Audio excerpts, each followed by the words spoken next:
Hey everyone, welcome back to another video. In this one, I'm going to be taking a look at Kingo and Gilgamesh in both PvE and PvP. So I'll be taking Kingo into World Boss Legend Null as well as Gilgamesh, and then showing you my tests in Timeline and the teams that I use them in Alliance Conquest and what teams to face them against,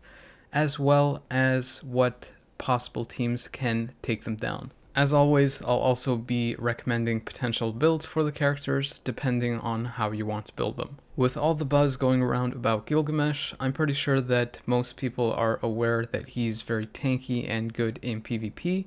but they might not be as aware of how good he can be in PvE, even with a PvP build. Similarly, Kingo is designed according to the devs to be good for PvE, though he's surprisingly pretty good in PvP as well. All the tests that I did were with these card stats, and they haven't changed in a while, though I am actually looking into tweaking them a little bit soon. First test that I did was with no build, so that means no artifact and no custom gear or CTP. Probably already saw this clip at the end of the video where I tested Thena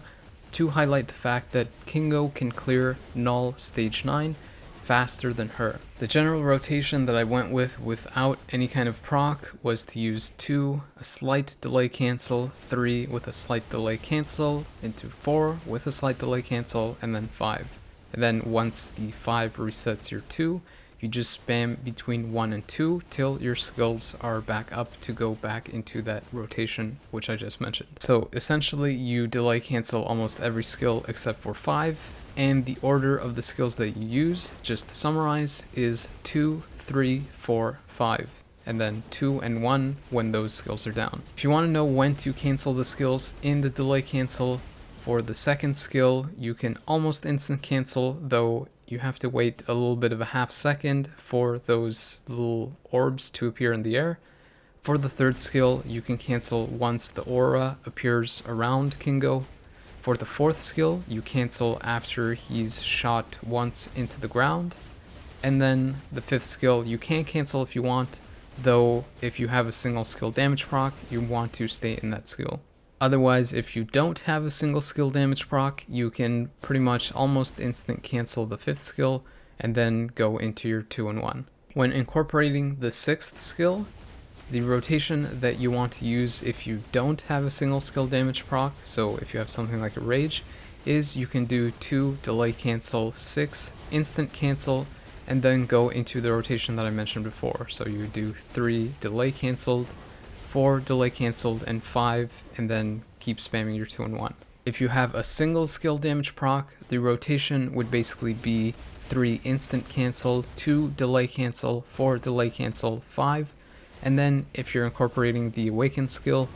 you do 3 instant cancel, 6 instant cancel, 2 very slight delay cancel, 4 delay cancel, 5. As you can see, because Kingo has that reset skill mechanic, the most ideal PvE based CTP for him is a rage. You can use something like a CTP of energy or even a CTP of destruction, which I test in a bit here, but it becomes a lot harder to proc, and it is definitely not as good as a rage in terms of PvE performance alone. Some of the reasons why the energy and destruction builds are worse for PvE, besides the obvious fact that you can't spam the cancelled skills,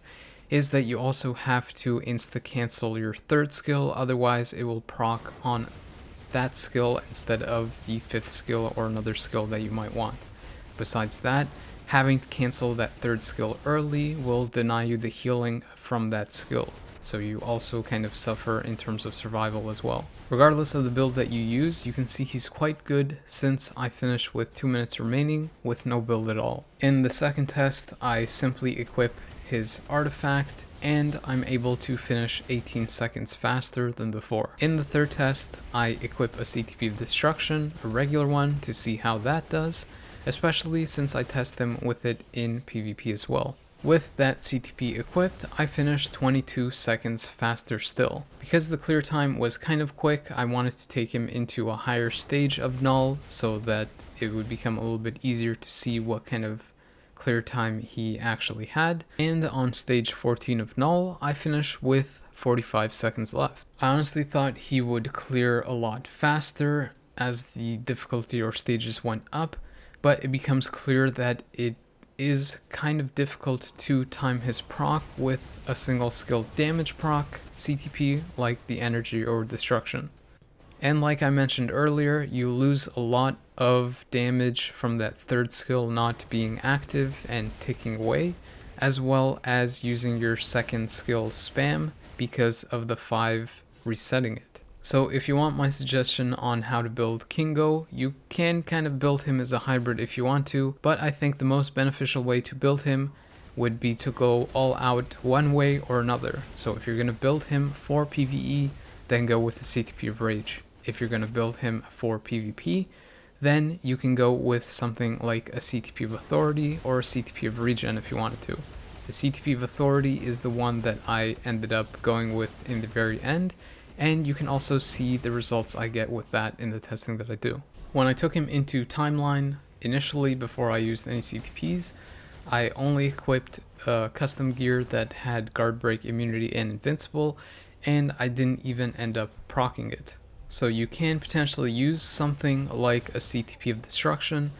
but as you saw in PvE it's not the best thing, and in PvP it doesn't help him too much since he already has penetration on his 5th skill, I believe,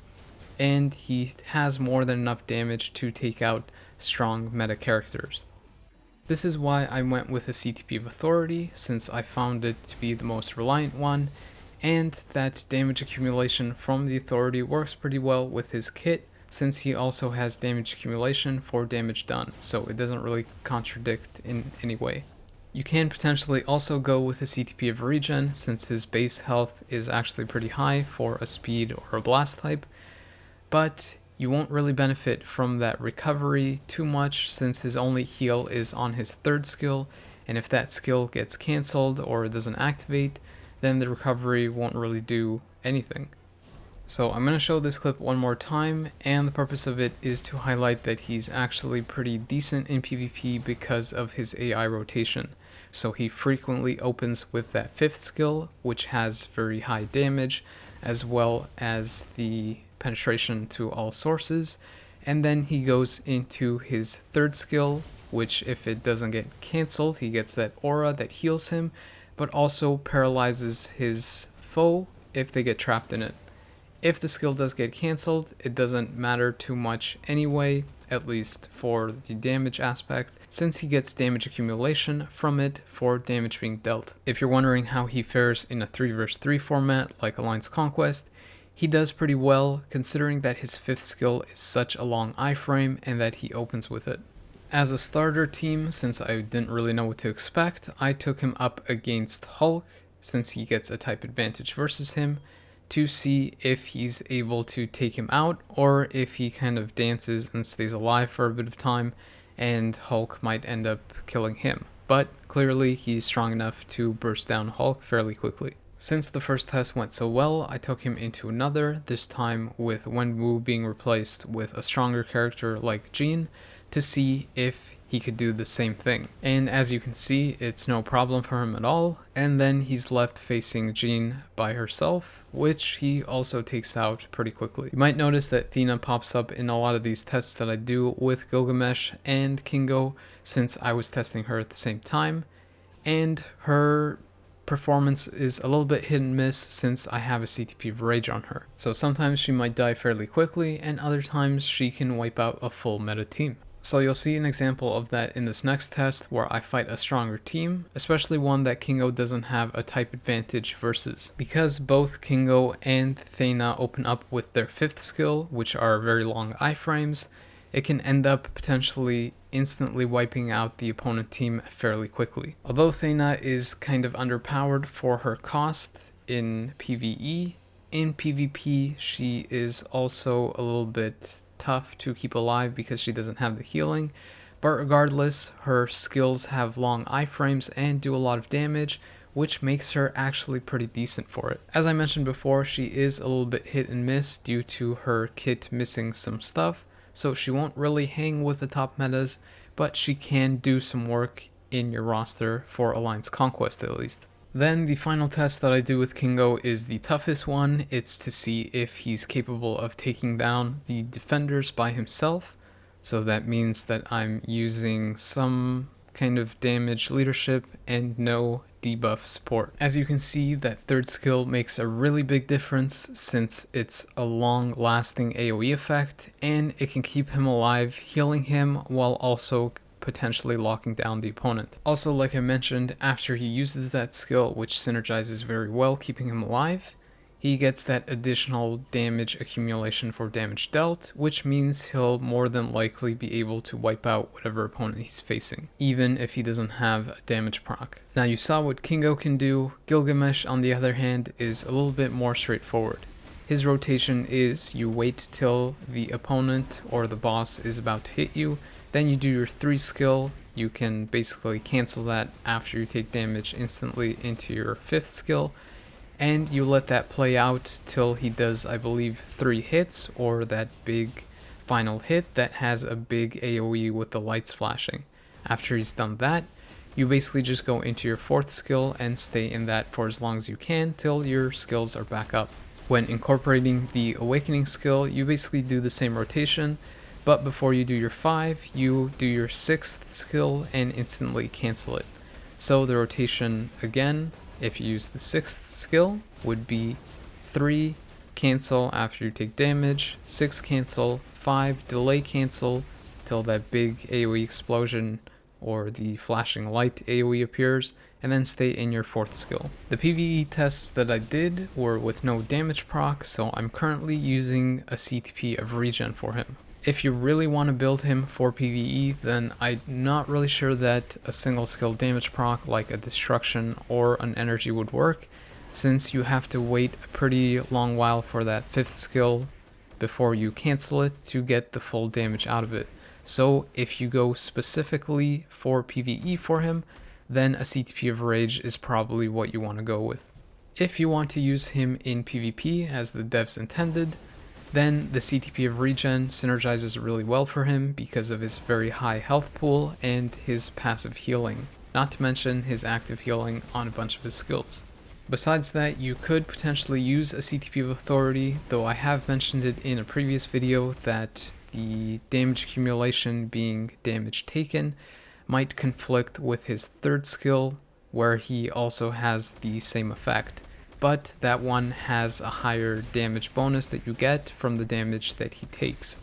So because he spams that 3rd skill frequently, the CTP of Authority might conflict and not work too well for him. That said, I have to say his skills are kind of slow, so when you take him into PvP and face off against strong metas that have that super guard break effect, then he oftentimes kind of gets head rocked because of those slow skill animations. So if you go with something like a reforged CTP of Authority with that steel effect that has the super guard break protection,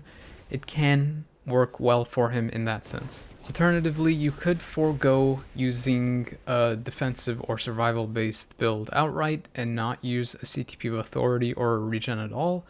and you might want to opt for something different, like possibly a CTP of Greed, especially the new reforged one. I haven't really tested that CTP out yet, but because the ambush effect activates when you take damage, and because Gilgamesh is already really tanky, you could make use of the CTP of Greed on him and have his other skills hit harder, since they are kind of slow skills that don't hit too hard till he gets that damage accumulation. This is something to consider depending on the CTPs that you have at hand,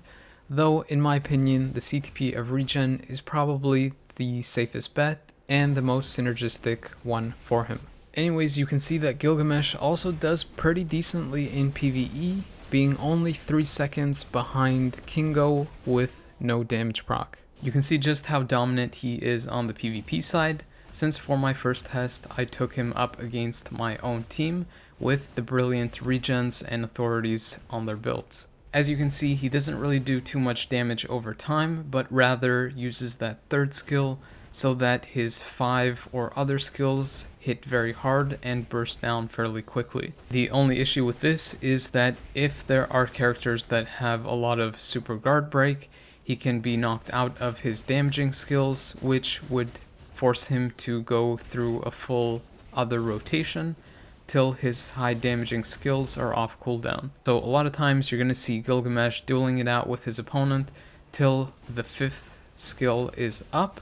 or till his awakened skill is active. Those are mostly the skills that are going to take out the opponent, though sometimes the first skill can as well, since it does have an iframe ignore, and if it's activated after he takes a lot of damage from his 3rd skill, it can do enough damage to take out a strong opponent. You can see that Gilgamesh is pretty tanky, and he doesn't fall under 50% health too often, but there are some characters that can burst him down fairly quickly, so ideally you want that artifact in his build if you can get it. If you're on the fence on how to balance his build in terms of offense and defense,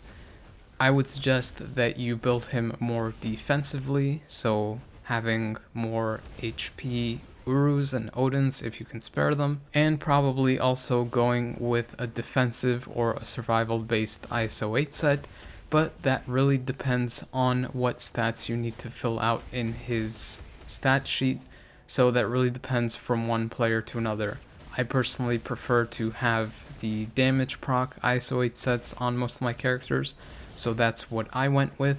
but for a majority of players, they prefer to have tanky characters be even tankier, so you can go with those defensive ISO 8 sets if you want. It doesn't really make too much of a difference, you just want to fill out your stats. You'll notice that in this part of the clip that I showed previously, the artifact did trigger for me, and it took the doom that I have with the Brilliant Authority and that 80% damage accumulation with his counter attack to be able to trigger it. And you can see that as soon as it did trigger, I went back up to full health with that 500,000 HP. This is why I mentioned that the artifact is really important for his build, because it essentially gives him a second chance or second life. And since the awakening skill is constantly ticking while he's fighting, it's only a matter of time before that timer's up and he nukes the team or the character to get the win. So one of the benefits of him being an eternal character is that you can make use of Circe, which provides that debuff passive as well as the damage mitigation versus villains,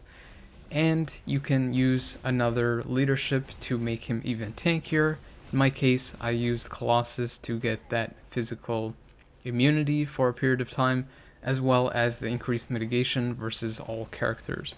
You can potentially also use Gilgamesh in the leadership position for that extra defense, though with people running Wolverine in Timeline, I opted to use Colossus in the first position to protect him against that, since Wolverine's 5th skill can kind of go through the regen shield, and it has the penetration to go through invincible as well. I've also been asked which leadership is better if you're running Icarus on the team between Gilgamesh and Icarus, and I would probably say that Icarus's leadership is likely better, since Gilgamesh is already really tanky, and that added defense to Icarus won't matter too much, but the extra damage will help Icarus himself wipe out characters faster. I'm showing this clip one more time just to highlight how ridiculous this team is, and the fact that you can essentially run Gilgamesh on auto in Timeline and he can pretty much beat any team.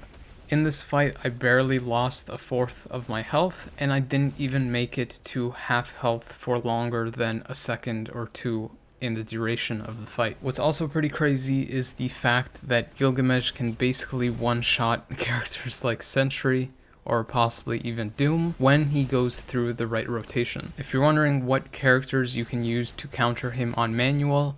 because his skills are kind of slow, he actually isn't too much of a problem to take down on manual. All you really need to do is super guard break him. So characters like Sentry played on manual, or Doom that does enough burst damage if you kind of cancel your skills together, like the 5 and the 4,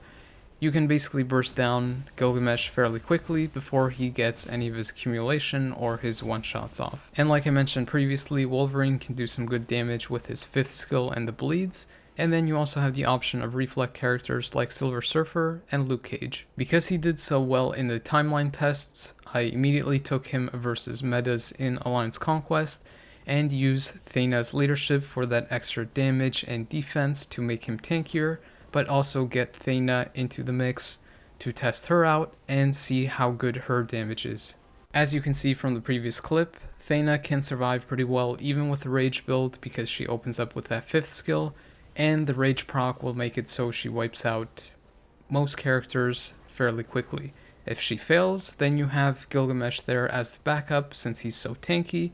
He'll basically win either with the Awakening skill or by one-shotting them with his accumulation combo. Since Thena did a lot of the offense work in the last fight, I repeated this test by finding the same opponent team to see if Gilgamesh was able to solo them, so being able to survive the damage from 3 enemies and deal enough to wipe them out. As you can see, surviving versus these characters isn't so much of a problem, more so than dealing enough damage to win without the timeout condition. As I mentioned previously, Gilgamesh's skills are kind of slow, and if you try to use him to solo characters, he'll likely get interrupted a bunch, which would make it hard for him to take out the opponents, but because he has that Awakening skill, he'll likely be close to or be able to wipe out the opponents, and if he doesn't, that high amount of damage that he deals to the opponents and his tankiness will make it so that he wins the timeout by having the most health. And you can see that that's exactly what happened in this fight, since I was able to take down the 3 characters,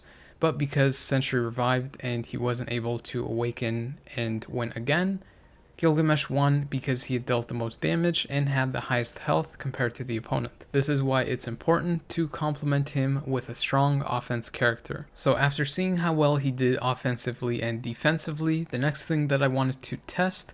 was how good that 80% reduction to reflect damage was. To try that out, I threw him up against a common meta team combo that people use in Alliance Conquest, which is Silver Surfer lead with Hulk and an HP support third, like Red She-Hulk or Victorious. As you can see, because Gilgamesh often uses his 3rd skill, which has Invincible, Hulk doesn't really pose too much of a problem for him since he can't get through the Invincible to damage him due to his lack of penetration. So it basically becomes almost like a one-on-one versus Silver Surfer. Fortunately, because of his slow skill animations and high burst damage, he can usually dodge that iframe ignore counter that Silver Surfer has, and he doesn't have a lot of lingering damage, so he can burst down Silver Surfer fast and avoid any damage reflected back to him. To test out his reflect reduction passive even further, I took him up against the Black Order with Call Obsidian on it that would reflect the physical damage, and as you can see, that didn't really pose any problem to him at all, which is kind of funny since Call Obsidian or Black Dwarf should be able to counter him in theory. So when I mentioned Silver Surfer and Luke Cage as a counter in Timeline earlier, I meant more so that you can use their manual skills while benefiting from the reflect, but if you just use them on auto and rely only on the reflect, it likely won't be enough since that reflect reduction is so good. Just to reinforce how good that passive is, I was actively seeking out teams in Alliance Conquest that had a high potential for reflect damage. As you can see in this fight versus Quicksilver and Shang-Chi, 2 of the best characters for reflect damage, Gilgamesh is still able to take them down solo. And what's fairly interesting is that I'm using a somewhat basic leadership and support. If I wanted to, I could also use something like Molecule Man's leadership, which I'm pretty sure the reflect reduction from his leadership or passive should be able to stack with Gilgamesh's. It probably doesn't just get added together, but recalculated into a higher value. So that's something you can consider to make him harder to take down. As for teams you can use Gilgamesh on, I wouldn't necessarily recommend using him in the Eternals team with Icarus and Cersei, since he's so strong by himself. You can really combo him with any other character that has a strong offensive capability. Though you obviously can put him on that team and it would be a very well-rounded squad. Some other potential teams that you can pair him with are Doom, Sentry, Thena like you saw before, Hyperion, and even possibly Rescue and Blue Marvel. Rescue is an interesting choice, though I don't necessarily recommend it since it would make his healing kind of overkill, and Rescue's more than likely to die before Gilgamesh, so you won't necessarily benefit from her healing as much as you'd want to. Comparatively, Blue Marvel would likely be a better choice because he has more offensive potential and because he's kind of a support, so it would increase Gilgamesh's damage potential as well. Some teams or characters that you can use to try and counter Gilgamesh are the Defenders for the Reflect, Mephisto for the type advantage and the high damage, Spectrum for the type advantage and because she has a 100% chance to dodge physical damage for a period of time, Kingo because he has high damage from the accumulation and the healing and the lockdown from the third skill, Circe for the type advantage and that awakening burst skill, Wolverine because he has that constant bleed effect that's applied from his fifth skill that lowers his healing, and similarly you could also use Strife, which has that incapacitation and fracture, which also stacks up and reduces Gilgamesh's healing. Besides this, any kind of character that can lock him down or deal a high amount of damage in a short period of time is also a good candidate. Anyways, that was my testing for Kingo and Gilgamesh. I was pleasantly surprised to learn that either character could do PvE or PvP, and they were both pretty good at either mode. I'm currently working on a tier list for PvP, so for Alliance Conquest and Timeline, which should help you decide what kind of uniforms or characters you might want to build up, especially with Black Friday right around the corner. If you have any questions or comments regarding the characters, or if there's anything I missed, make sure to leave it down in the comments below, and if you like this content, please consider liking and subscribing so I can make more of this for you guys. Thanks for your time and watching, but the video is now over.